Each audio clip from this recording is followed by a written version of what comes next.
Welcome to the Build on Beauty podcast, where beauty is born skin deep.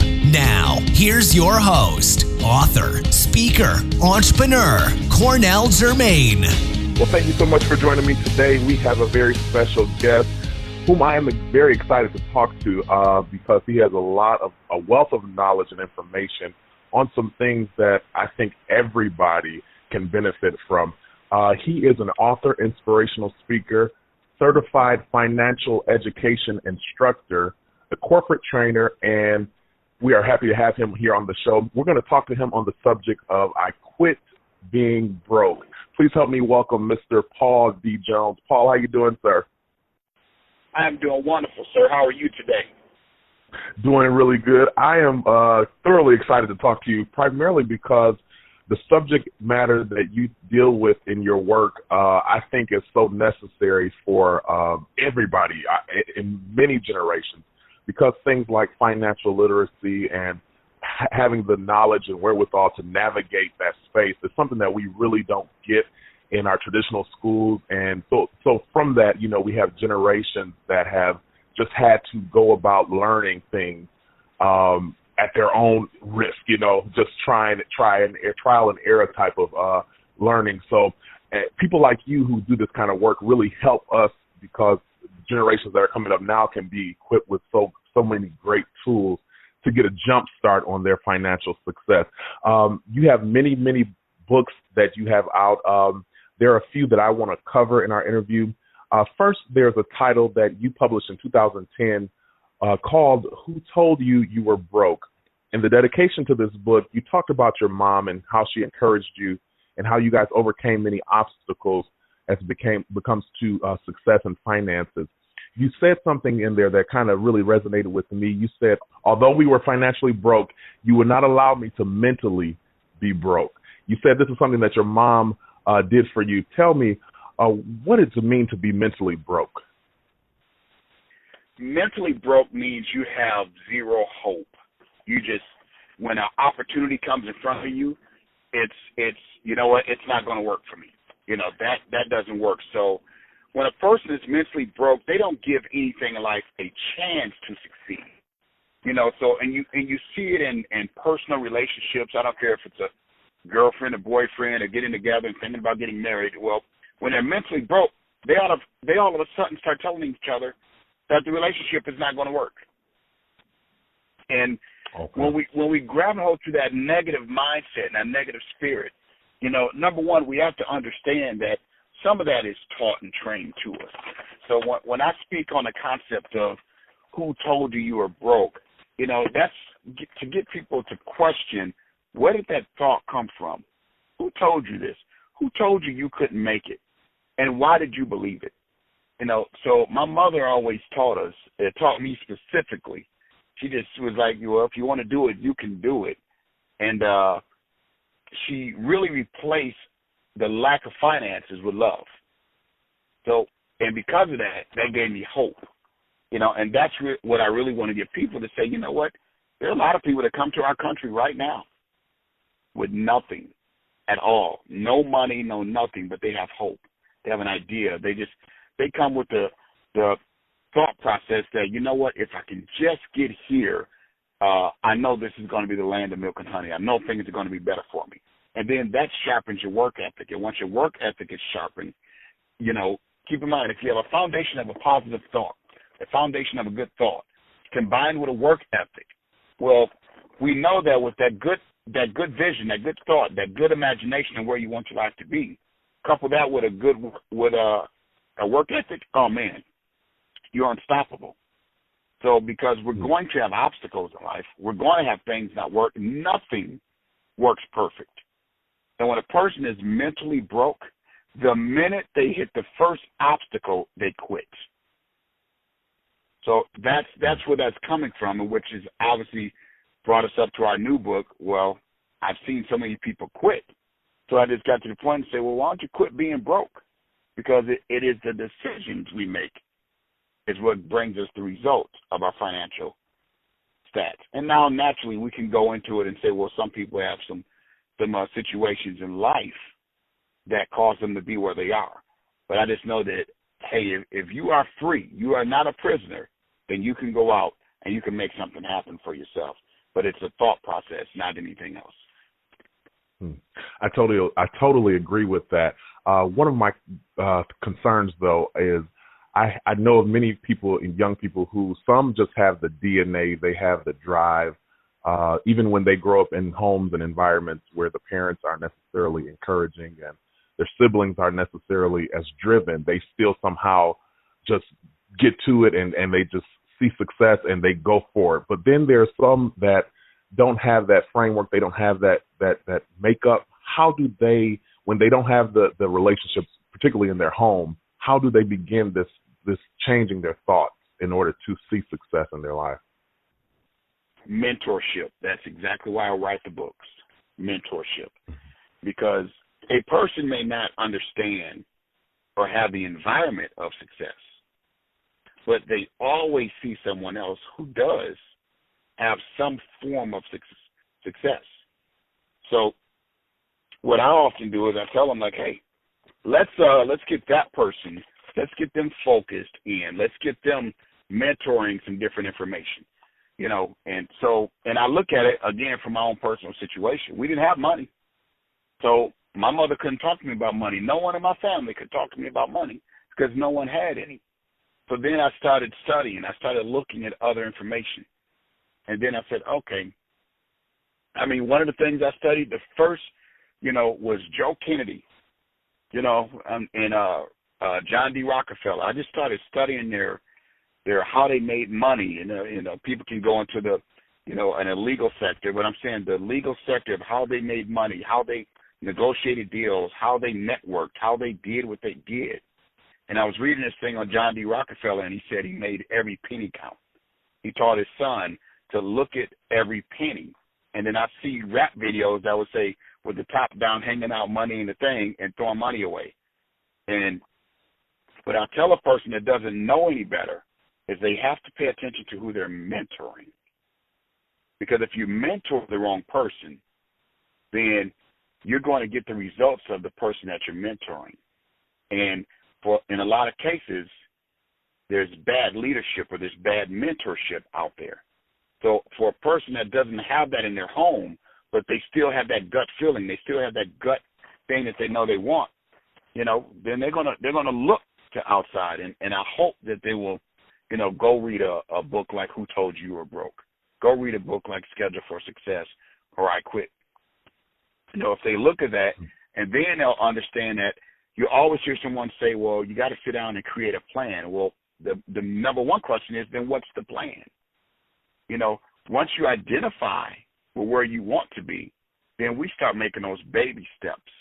So it's like, okay, if it's always have this thing and people, they always look at it funny. Say, well, are you really working for money, or is it something else that you want? And money just helps you get it. Because no one's really working for money, because if you get what I'm saying? So it's like, you wanted a car, so it takes money to get the car. So you needed to understand how to make the money to get the car, how to make the money to make the investment, how to make the money to buy the house. And it's all those things that you say, well, this is the life I want. Okay, so with a house, well, they're going to tell you need 20% down. So if you're buying a $100,000 house, then that's $20,000 you need. Now we can go create a plan that's based on that $20,000. Does that make sense to you? So absolutely. most people say, you know what, man, I'm just trying to buy a house. And I say, well, what's your plan? It's like, man, I don't have any money. Well, great. We've all been there. It's like not having money. When a person tells me I don't have any money, I start laughing. I say, man, been there more than you can imagine. However, because I had a plan, then one plan gets another plan going. So for me, I started an in-home business. So I worked part-time doing street promotions for Universal Records. So I had the marketing side down. Then I was a training operations manager for PepsiCo, which means I trained all the Taco Bell general managers. So I worked at Taco Bell. And when it came down to wanting to buy a home, I realized that the little work that I was doing wasn't bringing in enough. So I started a home business. And I was like, okay, I'm good at marketing. So I started marketing telephone service. Well, that worked out. We marketing long-distance service. This is way back in 96, 97, when people were talking 10 cents a minute, 15 cents a minute. Well, we started marketing that. Well, it started working. Everything started working. And before you know it, I had the money that I needed to put down on my home. So, in a plan, if you want to buy a home, then that means you must understand, if a person's listening, taking notes, then you must understand a saying or a term called debt-to-income ratio. You must keep your debt low. You must understand what your credit score is and develop a good credit. So that's why, I'll recommend a company like mycreditisbetter.com, because it's not just about charging a person to help them get better credit. It's about taking on a lifestyle of having better credit. And that's what it's about, because in today's time, like I said, if you want that home, then you got to sit back and say, this is how much money I need. This is what the bank's going to look at to say I need to put down. This is what the mortgage would typically be. Then this is what, you're going to want your furniture in the house. You're going to want everything. So when I tell people to have a plan, I'm not saying just have the plan to get the house. I'm saying go a step further. Not only have a plan to get the house, but have the plan in place to keep the house, retain the house, maintain the house, and enjoy a living. You don't want to get something and be stressing it, because that's when you get frustrated, and then people say, I don't want it no more. Understand what a rate term loan is versus an adjustable rate loan. So we'll hear people say, well, it was predatory lending, it was this and that, and that's what caused the housing boom. No, it was ignorance they called the housing boom. Some people get mad at me for that, but it's ignorance is meaning you just didn't know. It's not a degrading on a person. It was just you ignored the information. The information is there. You just ignored the fine-tuned information. So if we know something is going to adjust in 2 to 3 years, and then you can look at your own personal income and see that your income was not going to adjust over the next 2 to 3 years, well, that's like financial literacy and investing and buying a property. We need to understand what financial literacy is. You are literate when it comes to finances. So therefore, if your rate is going to adjust in 3 years, but your income isn't going to adjust, but keep in mind, once a person gets to home, they increase their expenses anyway. So they probably after that bought a car because they want the car with the house to match, or the house with the car to match. Then they probably invited friends over. They probably went and got furniture, and maybe they even charged some of the furniture, and then the rate adjusted. Well, at that point, it becomes unaffordable. So if we can just get people to understand what's going on, then they can make better decisions and have a better lifestyle at the same time. When you own a home business like I did, I didn't even understand how when I did my taxes, I got to write off more. An accountant just showed me, it's like, well, because you started a business, because I was always working, but because I started a business, I got to write off more. It was like I paid less in taxes, but it was really just I got to write things off because you're allowed to invest in your business. You're allowed to grow your business. You're allowed to market your business. So all the things I needed to do, I was able to get that back. And when I got that money back, I was able to pay it forward to expand even more. So once these things started developing, I was like, man, I got to tell people this is crazy. I have to tell people. And I started writing journals. I started writing weekly e-zines. And next thing you know, people started saying, hey, can you write a book? Then we wrote books, and here we are today. Wow. Good stuff. Good stuff. Get right mentorship, have a plan, and get an understanding. That is good stuff. Now, in your next book, 2012, you published it. It's called Schedule for Success. Turn your schedule into stepping stones for success. Give us the premise of this book. The whole point with Schedule for Success was to get people to stop procrastinating.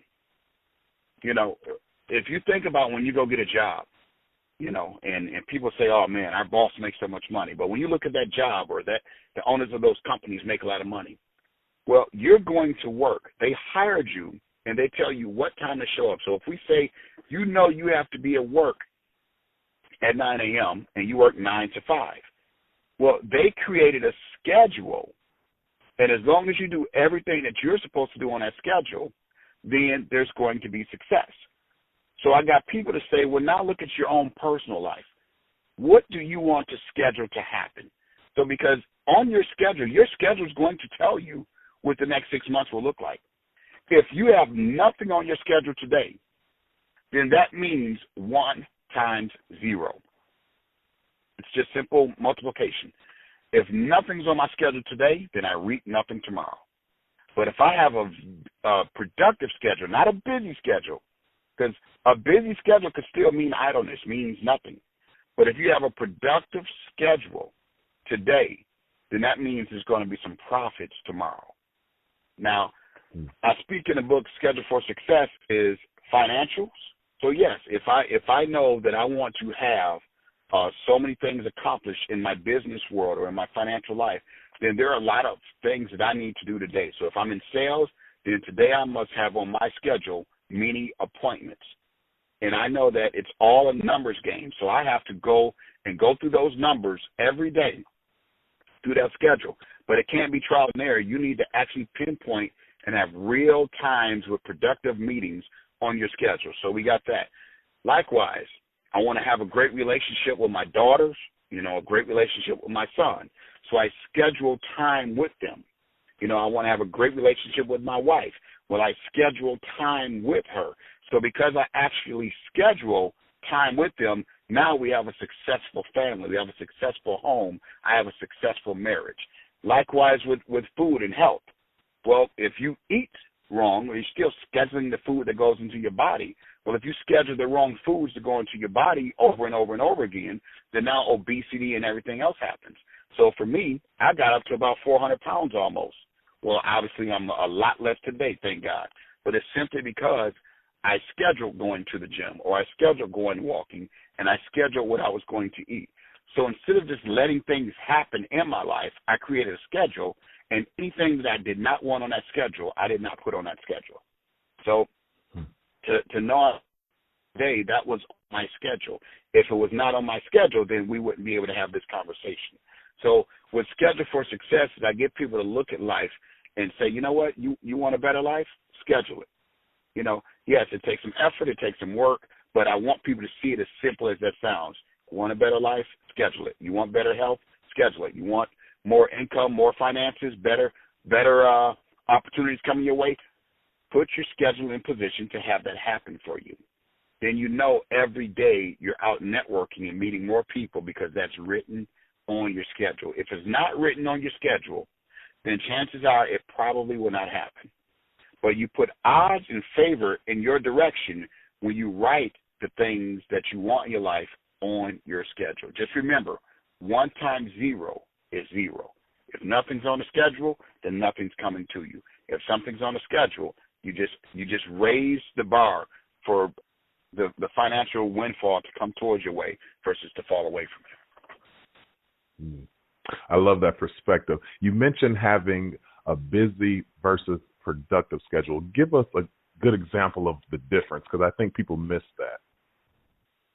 Yeah, well, it's a lot of times people mistake busyness is having a conversation. So if you and I are in the same business, let's say we are in the food business, and our business is we sell steaks.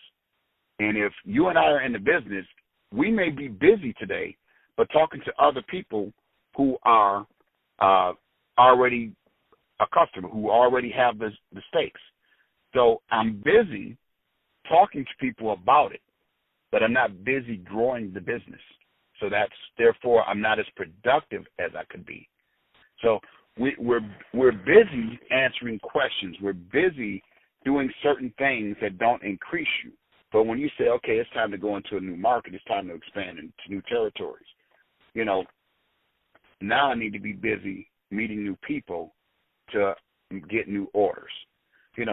Likewise, I may be busy doing things in my home, but am I really being productive? I'm just being a little busybody, just doing stuff. But if I want to have a productive day, and say my wife's in the house and I'm at home, she's at home, but we're both busy doing other things, so you're not building on that relationship. But when you say, oh, hold on, wait a minute, put on some nice music. Let's be productive, and let's dance and create a memory right here. Just you and I in this house, have fun with life. So it's like you now there's a smile when you leave home. You're happy, So there's just a lot of people I see. They say, "Oh, I'm busy," and they're running around. They're not scheduling. So if I've seen a person say they have to pick their kids up from school, grab the kids to school, then have to run back home to get something else for the kid, which they should have organized themselves and put it in there, then run a kid to a practice, then leave the practice to go run another kid someplace else, and then run back home because now they got to get some. And I'm like, well, you are busy, but you're not being productive. When you think about your day first, you can organize your day so that it works to you in the best benefit. That's all really what it's about, versus just being busy talking to people on the phone about nothing. That's why I tell people I don't even argue with people, because that's not even productive. So someone could be mad at me and they'll come at me and they'll be like, does this guy even fight and argue with people? It's like, no, unless you're going to pay me to argue with you. It's not productive, so we have to fight our right battles, but we must stay productive if things don't work in our way. Wow, that's good stuff. Now, in your latest title, I Quit Being Broke, which was published in 2015, you say, I realized that being broke is a mental thing, not a financial thing. Take us to that moment when Paul D. Jones realized that being broke was more mental than financial. What took place in your life that gave you that realization? It's really knowing that, example, you grow up in the same neighborhood with a friend. You know the way that friend thinks, you know the way you think. And you'll hear that friend constantly say it's this person's fault that things aren't happening for you, or if it's that person's fault that things aren't happening, or they have the woe is me spirit, or they gain frankly a victim mentality. It's like, man, whenever a brother gets up, seems like something knocks him back down. And I'm like, I realized that the same stuff was knocking me down too. I just got mentally tough and I fought back. But when you fight back with intelligence, not with your fists. Not with your complaint. You just say, wow, you beat me. I have this thing that if you beat me on something, I turn into an information geek so that I can outsmart you the next time. And it's to make sure that there's a win-win situation for everyone. So mental toughness is what it was about, but realizing that the more education, the more knowledge, the more information you got, the more doors are opened. If you don't get up and look at things from a perspective of, you know what, I'm ready to do more, then the minute you do that, you can go to Google and you can just put how to whatever. I don't care if it's my daughter. I remember she came home from college and she was saying that they went to this place and it had Bang Bang Shrimp, it was called. And I was like, oh, girl, I can cook anything. Well, I went on Google and YouTube and got the recipe, saw a guy show how to make it. When her and her friends came in, I told them what kind of dinner was, and I had Bang Bang Shrimp. And they were like, this was better than the restaurant. And I'm like, yeah, because they had my extra love in it. However, that meant I got the information. So I could have easily said, well, I don't know how to make that. And you know what? They would have been right, I would have been right, and that would have been it. I did not know how to make that at that time. However, I went and learned how to make it, and once I seen how to make it, I'm like, oh, it's not as hard as you think. Same with life. We say, I quit. Well, we usually quit anything that gets tough. It's what happens. It's like when I'm working out in the gym or doing anything, you want to quit. But then I look at it and say, man, but I want to get in better shape. I want to live a long, healthy life. So I'm not going to quit. So being broke, that means, as I talk to people a lot about being broken, when your spirit is broken, you don't want to do nothing. That's why you have to study the right information. That's why you have to educate yourself. And I'm not always talking when I say educate yourself on going to a college or anything like that. That's why I brought up YouTube and Google.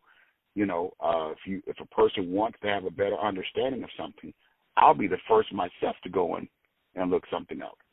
And it's the same thing that I teach my kids is like, in today's day and age and time, there's no excuse we can give for being ignorant. I do understand that the first time someone asks you what something means, you're not knowing. But the second time they ask you, you should know. And it doesn't cost us anything to get online and find out. We all have smartphones, so let's go be smart. Mm-hmm. That's right. Wow. Now, you have your author, and you also do another work with your Financial Literacy University, and you cover a few topics that I want to get into a little in depth. You mentioned one earlier as it pertains to credit. Tell us, how important is credit to your financial future, and how can one improve their credit if they've had some issues in the past, maybe from the economic crisis that we've coming out of? How can they go about improving that? Well, one, credit is everything. And let's take credit away from finances right now for a moment. What most people don't realize today is that to get a good job, they look at your credit. Insurance, they look at your credit. So most people think that credit is just based on getting a credit card to buy something, to buy a car, to buy a home. No, to work, say in the kids' athletic program. So I was on the athletic board, and they do a background check. Well, a part of that background check is also intertwined with your credit check. So if everything comes back bad, then you can't even help with your kids' sporting events. And it's because it shows some shady characters the way I believe they perceive it. Those are not, that's not written anywhere, but I'm just saying the way I perceive it. That it's like, it must show some form of shady character to the people who said, let's check people's credit to be able to help on their kids' sports things. So those are things that have nothing to do with finances in a sense. That's just functioning in life. To rent an apartment, not buy, but rent. They're going to check your credit. To rent a house, they're checking your credit. It goes on and on and on.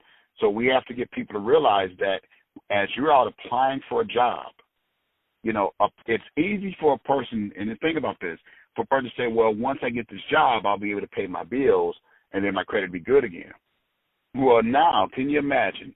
The job checks your credit before they hire you.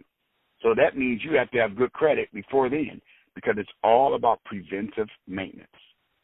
So we have to teach our youth, our young, 14, 15, 16-year-olds, everything about credit right now. And it's funny that it's not taught in schools. Maybe in some private schools, if you know what I mean, but it's not taught in a regular public school. It should be a whole course. Now, they'll teach you about geography. They'll teach you about, the Boston Tea Party and all these things, and we do need to know this. But you're not taught the bare necessity of what gets you a roof over your head and that you have to sign a document on, which is credit. To get a bank account, checking account, they're going to check your credit. So your credit is checked all the time. So your second question was, how do you get good credit? First thing to get good credit is to just simply start paying everything on time. So the biggest part of credit is payment history. So if you say, you know what, I'll negotiate and I'll work with stuff, but I'm going to start paying everything right now. The moment you start paying stuff, now that time ticker starts over again, and that works with you to say, okay, now since this date, your credit is it's shown that you've regrouped yourself. Now, don't think that just because you have bad credit, you can't get a loan or you can't get the things that I described. You can. Credit also means they can charge you more. So think about that. You want to have good credit to save money, because a person in today's time, you can look and you can live in the same neighborhood, work the same job, make the same exact money, but because one person has less than great credit and another person has so-called great credit, the person whose credit isn't so good, yes, they still qualify for the home. They still qualify for the car. They still have even a credit card. The difference is they pay more in interest. So you are penalized in a sense for showing that your credit isn't so good. Whereas a person with good credit, now they can take that excess cash and they can do other things with it, like pay off the debt faster. Does that make sense? Once you can pay off the debt faster, when your debt's low, now you have funds to go and create wealth. So maybe you want to buy a rental property, an investment property. Maybe you want to put more money in your growth mutual fund or a growth IRA, something that's really competitive and growing with the market long term. Maybe you want to do all of those things. Well, when you're living with bad credit and you have the exact same stuff, well, now you can't even put money or invest in your retirement because you're paying someone else's retirement in a form of high interest. You still got everything you wanted. You still took the vacation. You still have the house, the car, and everything else. But now you have to pay late. It's like you're robbing Peter to pay Paul. So credit is so important, and it's the main foundation to saving money when it comes to whenever you have to get a loan. You would rather be shopping for a good loan than just praying and thanking God, which is a contradiction, for a bad loan. It's like, no, you got a terrible loan. Yes, you got the house. Yes, you got the car, and you feel good because you got caught up in an emotional buying habit. But unfortunately, you're overpaying it. So having good credit helps you save more money so that you can enjoy your money to put in some other areas to enjoy your life better. Real good stuff. I want to dig a little deeper into something because I know of some people who are in this kind of situation. They've had good credit in the past and just here recently have been dealing with some things and got behind. Of course, we understand that you don't want to get into different loans if you can help it until you clear that up. But at what point can you, because I know they stay on your credit report for a certain period, is there a way that you can get it off? Say, for instance, you pay off the debt and you close out the card or the loan. Are there any avenues that they can take to get that cleaned up faster so they can go into it?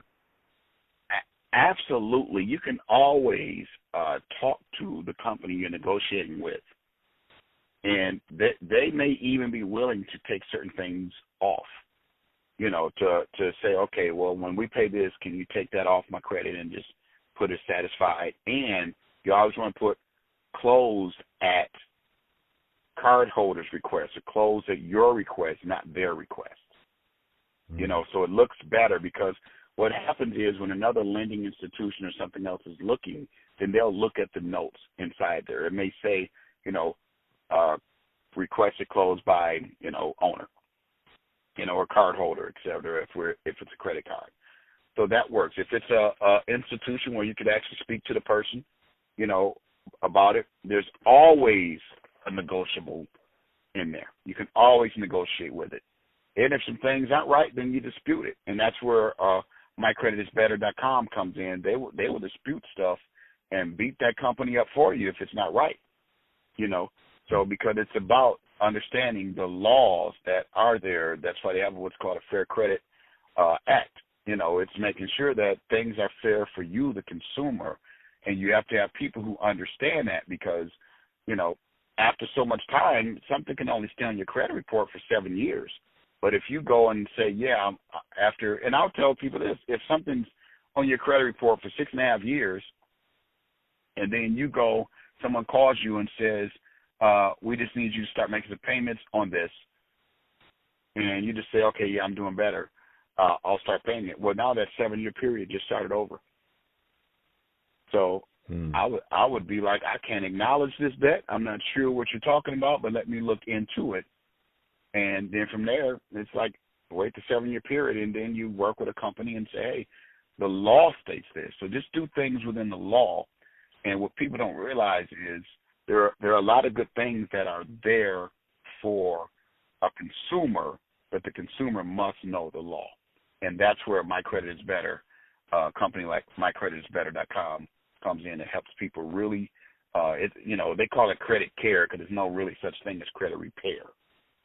But it's credit care. There's people who care about your credit and to help you do the right ethical things to help put you in the right position. That's good. Now, the next point I want to get to is real estate. You cover that also in your Financial Literacy University.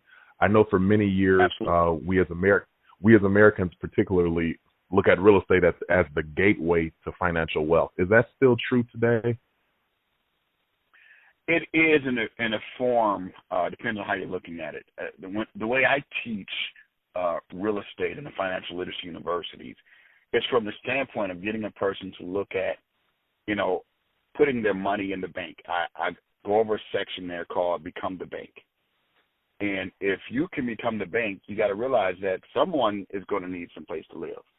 So then I say that's an option to get more interest on your money. See, most people, when they invest or do something, they don't understand investing, that you want to make money from your money. So a typical savings account is going to pay you less than 1%. But let's say you save up money and you buy a house for $50,000 and you pay cash for it. But for 10 years, you might have saved $5,000. Over $5,000 a year, you put up $400 or $500 a month. And this is kind of the concept of a husband and wife with a plan, working together. I even tell young folks how to do this, starting at a young age. Put up as much as you can. If it's $20 a week, and I got that $20 a week thing from looking at the Rent-A-Center commercial one day. Said for just $20 a week, you can get this flat screen TV, and then, me, I'm a call. So I said, well, can you pay it off early? They said, nope. So they are basically selling you a TV for double the price, but the only thing you see is $20 a week, and people fall for it. So I started telling people, then save $20 a week. That's $100 a month, $1,200 a year then. Great. As you get older, your credit's good, you do more things, you leverage yourself, you get a job, now you increase it. Well, let's say you go and you get a house and it's $50,000, and you rent that 3-bedroom home out for an average of $1,000 a month. In some areas you could get $1,200, some areas it may only be $900. So I'll say just $1,000 a month. Let's say you're not a real estate expert. You're not any of that. You're just a person who bought a house and you were able to put yourself in a position to buy it free and clear. Well, now you pay a property manager $200 a month maybe to manage everything, collect the rent, and do everything. Well, you have $800 a month. That's $10,000 a year. Now you take that $10,000 a year, you put it up.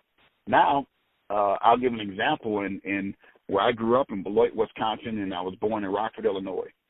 There are so many decent 3-bedroom homes, 2 to 3-bedroom, even 4-bedroom homes from the $30,000 to $50,000 range. So I show the person that every 2 years to 3 years, you buy another house. Before you know it, you get to 50, you're ready to retire. 55, you're ready to retire. Well, you've gotten 10 homes over that course of your life, 10 homes. Some people will say, well, you know what, the property value isn't increasing. I don't care if the property value doesn't increase. I took $50,000 and I make $10,000 off of that. That's more than market value. So how much do you want to make when you're retired? So every house means $10,000. So you want two houses, you make $20,000 a year. 3 houses, you make $30,000 a year. 4 houses, you make $40,000 a year. 5 houses, you make $50,000 a year. And that's it. It may have taken you 20 years to do that. But keep in mind, you also have $250,000 in the property. If all you have was 5 homes that average $50,000, that means you put up $250,000. But you have the revenues from that coming. You can, and whenever you want to sell it, you could go offer somebody a heck of a deal. They'll say, well, you bought this house for $50,000 10 years ago, and you're selling it now for that. And you'll laugh and say, they'll say, what's wrong?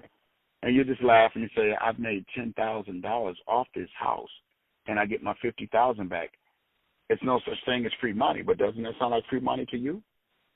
Absolutely. So if we're not taught financial literacy, then we'll look at life as if it's hard.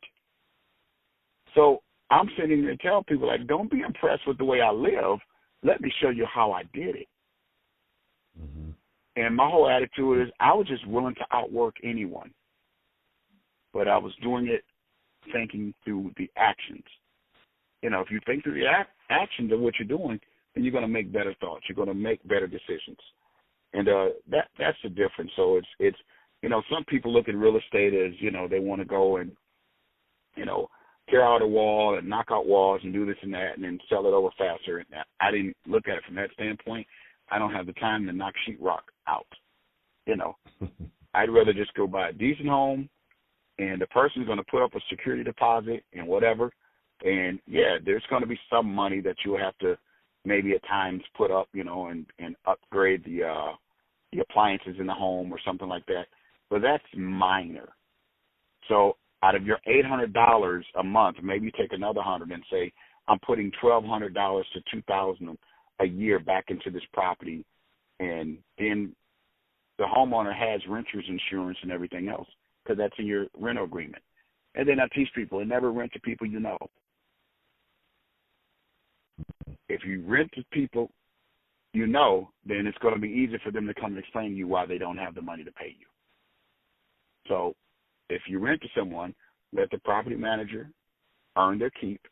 They'll find the person, they'll get them in there, and the property manager makes $100 a month off that property, or $200 a month, $150 a month off that property also. It's a win-win. But you have the principal, you have the interest. So if your interest means out of $50,000 that you invested, you make $700 to $800 a month. Well, there is no fund out there right now that you can take $50,000 and make $10,000 a year off of. That's why I tell people, is it that you couldn't find a job, or is it that you're not scheduling for success? All in how you look at it. Absolutely. Wow, that is some good stuff. We touched on credit. We touched on real estate. Now I want to touch on something that I think a lot of people are more open to than in years past, and that's business ownership or entrepreneurship. What's that all about, and how can that play a role in our financial success? Well, I always ask people, entrepreneurship, that's what I am. I'm a serial entrepreneur. I love being in control. I love working with people. I love networking with people to build a business. And I always ask people one honest question. Who do you think makes the real money in this country? Owners or employees? And the answer is always, without a doubt, owners do. Right. So therefore, even when you go to work for your company, don't look at it as you work for them. Start looking at it as it works for you. You know, so when I worked at Taco Bell, I didn't just work for Taco Bell. Taco Bell worked for me. And it worked for me because I had some bigger plans. So that worked for me because it would help me get to the next level where I wanted to be. And then from there, once you become an entrepreneur, now you control your destiny. The reason I love being an entrepreneur is because there is no set rate. You can make as much as you want. It's all determined to your grind, your hustle, what you're going to do. And for me, I chose the home business industry. You know, I love it. I love talking to people. I have a passion to help a person win. And once I understood the numbers that more people are successful from their home businesses today than any other industry on the planet right now. And I'm like, wow, people don't know this. And when you have a simple home business versus a brick and mortar business, you know, it's easier to maintain. It's faster to start. You know, you can start a business from $20 to $2,000 or $3,000, and that's all something that person can do right from home. So most people look and say, well, I don't know what to start. Well, for me, my first business, when I was 10, 11, 12 years old, I shoveled snow in Wisconsin. I remember my mother asked me, I was about 13 years old. She asked me what I wanted for Christmas. I told her I wanted a snowblower. Well, all the other kids was wanting toys. This was the Atari age, you know, when Atari was big back then. You know, all the other kids want toys. I was like, I want a snowblower because I understood. Mom, if you get me this snowblower, I will be able to go shovel more walks than anybody else, and I'll be able to do it faster. So sure enough, people thought I was absolutely crazy. They would say, Paulie Paul, that's what they called me back then when I was, a little guy. Paulie Paul. Paulie Paul, what you get for Christmas? I got a snowblower. A snowblower? And my mom would say, that's what he wanted. Yes, I got me a snowblower. And after that, every time it snowed, it was Christmas for me. So I went out before it snowed, and I would knock on people's doors, and I said, when it snows, I will come do your snow and blow your walk off and clean it up real good, and then I'll come when I get out of school and collect my money. Is that okay? They said, yeah. So it would snow. I would be like a fireman in my snow boots next to my bed. My mother would come say, she would come do me a favor. I said, Mom, if it snows, you got to wake me up so I can get out and do the neighbors' walks. It would snow. I would jump out that bed so fast, I would be out there, and I was doing it. 4:30 in the morning, 5 in the morning, 13 years old, I'm out blowing snow. Go to school. Kids in school are saying, hey, it snowed a lot. Y'all guys want to get some shovels and go do it? I just look back and smile at them. Because after school, I may go clean up a few walks, but I was just collecting my money. So every time it snowed, it was Christmas for me. And that's being an entrepreneur. I didn't know I was being an entrepreneur then, but that was being an entrepreneur. See, I didn't wait for someone's 9 to 5. I created the 9 to 5. And then from there, I realized that the more I wanted, I had to be willing. As an entrepreneur, it doesn't mean you start your own business and sit down. It means you start your own business and then go get busy. Start working, start going for it. And that's what it's about. I absolutely enjoy entrepreneurship. I teach it. I'm a consultant for several other companies. I'm on the board of companies. It's my passion because I would rather provide a job than ask for a job. And that's just my character. And I believe that there are a lot of people out here that don't know they have a gift or don't know that there's a home business they can go work in and start, and that can change their whole life. I don't care if it's just simply to pay for your kids' college tuition. Do something extra now so that you can have a better life tomorrow.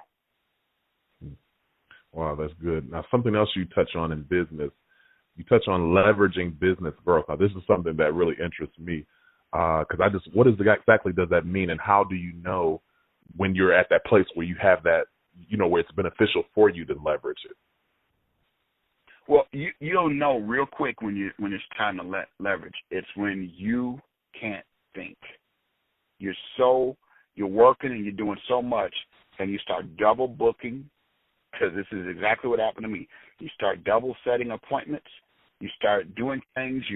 It's almost like you can't breathe. And then you realize that it's like, whoa, I need to bring somebody else on to help me better organize this, to help me stay scheduled. So I give an example of if you're cutting lawns. So let's say you cut 5 lawns a day on your own. You get up every day. There's 5 lawns. You cut $20 a piece. So you make $100 a day. Great. Monday through Friday, you do it. You make $500 a week. You have $100, a day you're making. Now you're doing such a good job. Neighbors tell other people. You're speaking to other folks. Now you need more. So you bring someone on and you tell them, hey, I'll pay you $10 a lawn. Great. So now they make $50 a day. Well, you take the other $10. Now you make $150 a day. You're still doing the ones you were doing, but now you got someone else to leverage to do the other ones for you. Now you keep on leveraging 4. Now you got more lawns. So now you're making $200 a day. You're still doing the ones you were doing, but now you have others doing more. Eventually, you will pay someone $10 per lawn for the ones that you originally did. You still have your operations going, but now you're making 3 times as much, and you're more managing and organizing, and it goes on and on. So every time it gets busier, and that's when you may hire a sales rep, and that person is just going to people to get more, and then you hire more labor. So it's one of those things that when you start feeling like you're failing your clients, then it's time to bring on more help. And you can't be selfish and you can't be greedy. So therefore, you have to set the bar what you're going to pay yourself as an entrepreneur. One of the ways that entrepreneurs fail is they take 100% of the day's earnings, and they do it like I'll pick on barbers for a minute, not to say pick on barbers, but I'll use them as an example. A barber will go and get $20. He'll cut maybe 10 heads that day. That barber made $200.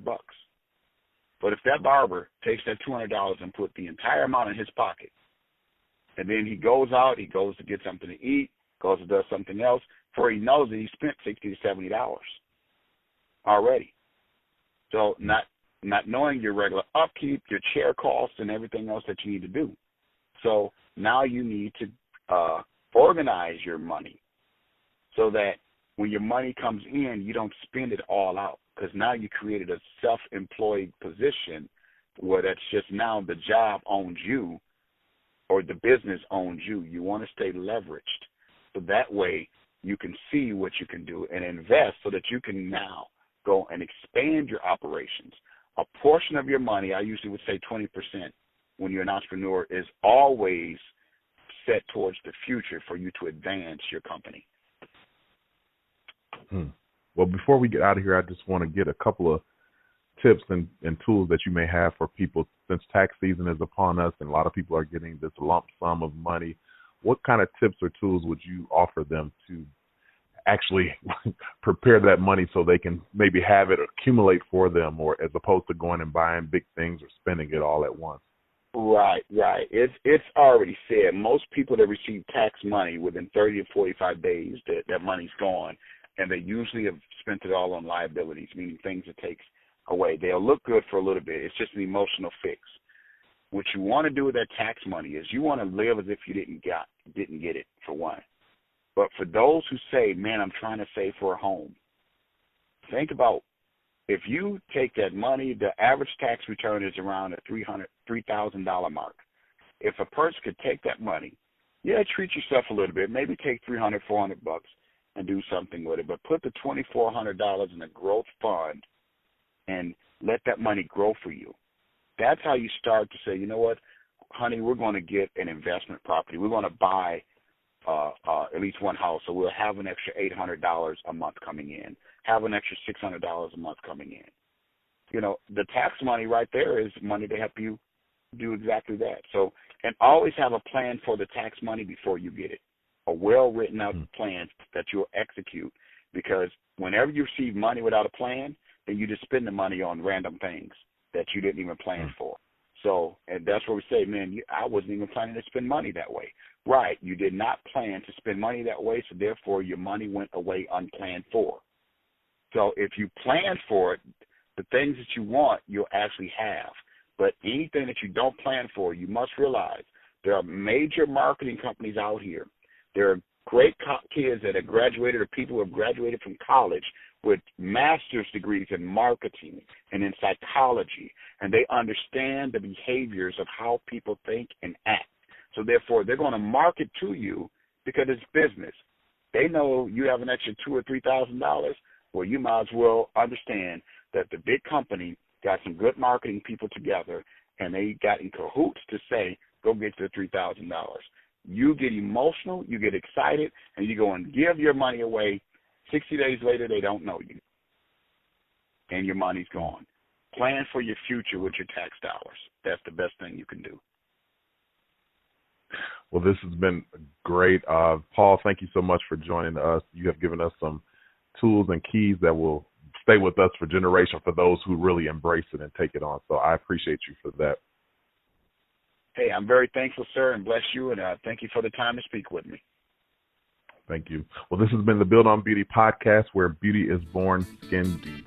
I'm your host, Cornell Jermaine. Until next time, let your soul be made whole. Take care. Thank you for listening to the Build on Beauty podcast. For more information about our host, please visit CornellJermaine.com.